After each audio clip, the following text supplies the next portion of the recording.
doing, Fred? Yeah. Nice, man. This is my buddy Fred. He noticed some of my do-it-made tackle, started asking questions about how to get started pouring. Before I knew it, he was showing up at the launch with some sweet-looking football jigs.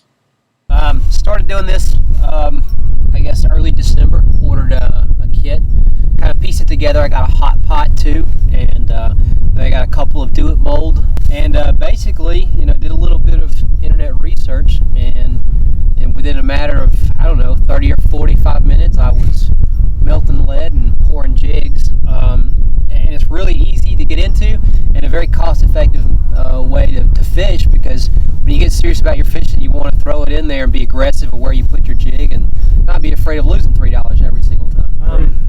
Jeff was asking me why exactly I picked the particular molds that I picked. I went with versatility. Obviously, this was a cost-saving measure in the first place, so I didn't go out and buy, new to the art of pouring jigs. I didn't want to go out and buy 4 or 5 different jig molds.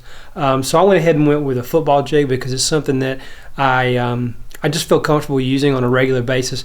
Right now I'm setting up the jig and getting ready to pour it, and it's really a very easy thing to do, because one of the first things I thought when I was looking at this stuff online and actually making the initial purchase and assembling all the things that I would need to build the type of jigs that I wanted, I was really concerned with, man, there's a lot of small parts. Am I going to be able to remember what hooks go into what holes? And is that going to become an issue, is remembering exactly what am I supposed to do with all these different small pieces. And it turns out when you get one of these do-it molds, what you wind up with is, you can clearly see right there, it's written on there 5/0 hook, 5/0 hook, 4/0, and 3/0 hook. So there is no way to really make a blunder if you're trying to stick with the jig recipe that comes with the jig mold itself. This happens to be a weedless football jig mold, and you'll notice that these pins right here are going to be the placeholders for these fiber weed guards that I'm going to epoxy in later on. But I'm going to go ahead and just lay these in here. This happens to be a 3/0 Gamakatsu hook, and let me see, put it in there, and it's real easy. You just lay it in there. You can tell these jigs have already been smoked with a candle so that they release really well. Keep your hinge well oiled so that when you go to close this bad boy, it doesn't sort of stutter or bounce on you. This is called a hot pot too. It helps to have a little bit of bone support. So anybody that's ever been given military instructions on how to fire a weapon, you know exactly what bone support is. It's basically able to stabilize the jig mold on a surface and have my hand stabilized by the surface, and I can pour, and I get a real nice flow. Pops right out, and you get a nice clean pour. Pop this bad boy open and see what we made.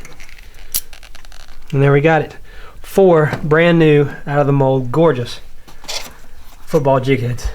I tell you what, you start making these things and you get really all fired up, because when you look at them retail, you're sitting there going, man, I would love to have 4 or 8 or 12 of all of the same weight, but maybe in different colors or a little bit of a different formulation. When you pour your own jigs, you can have that no problem, because I can sit here in probably 2 hours and churn out probably 40 or 50 jigs. Here's one of Fred's football head creations being worked along the river bottom.